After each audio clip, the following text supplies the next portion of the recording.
Have you ever used watercolor and wondered, why does it behave so differently from every other paint? Why does it spread like that? Why can't you just paint over a mistake? And why, no matter how many times you try to control it, does it always seem to do exactly what it wants? Today, we're going to find out what watercolor actually is, where it came from, and why artists have been reaching for it for thousands of years.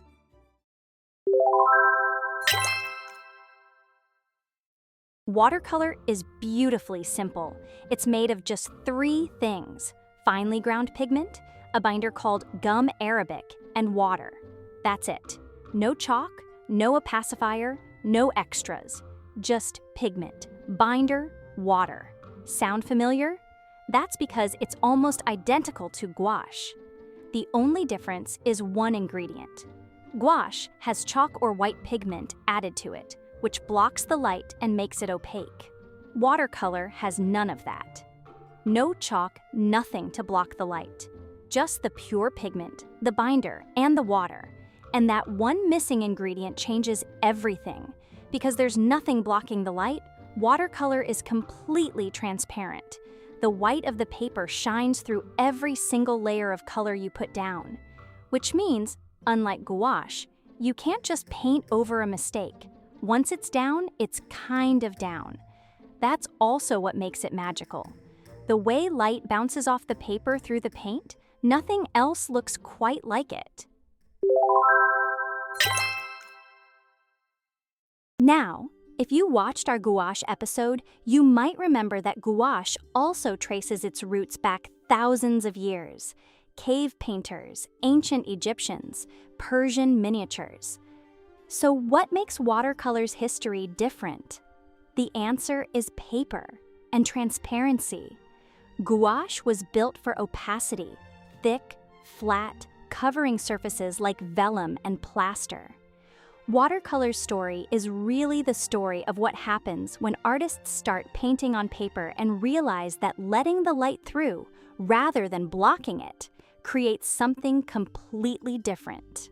Chinese ink wash painting, using black ink diluted with water into infinite shades of gray, dates back to at least 200 BCE. The whole philosophy was different. Less was more. Transparency was the point. What you left unpainted mattered as much as what you painted. Japanese sumi-e developed from that same tradition. The white of the paper wasn't empty. It was part of the composition. These traditions began influencing Western artists in the 19th and 20th centuries, and their impact on how watercolor is used today. Loose washes, the embrace of happy accidents, the respect for the white of the paper.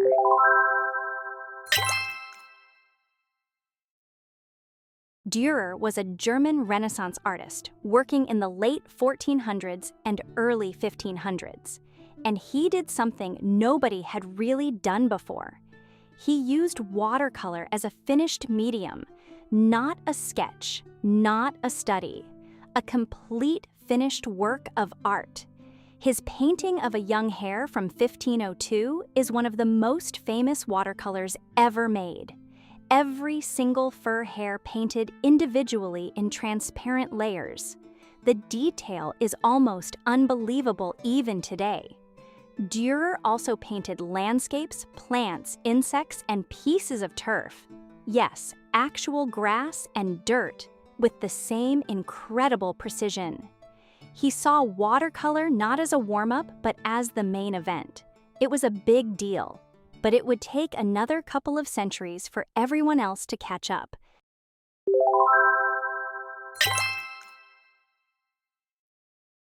In the 1700s, something interesting happened in Britain. Artists started going outside, into the countryside, into the rain, into the fog, and painting landscapes in watercolor. And Britain went absolutely mad for it.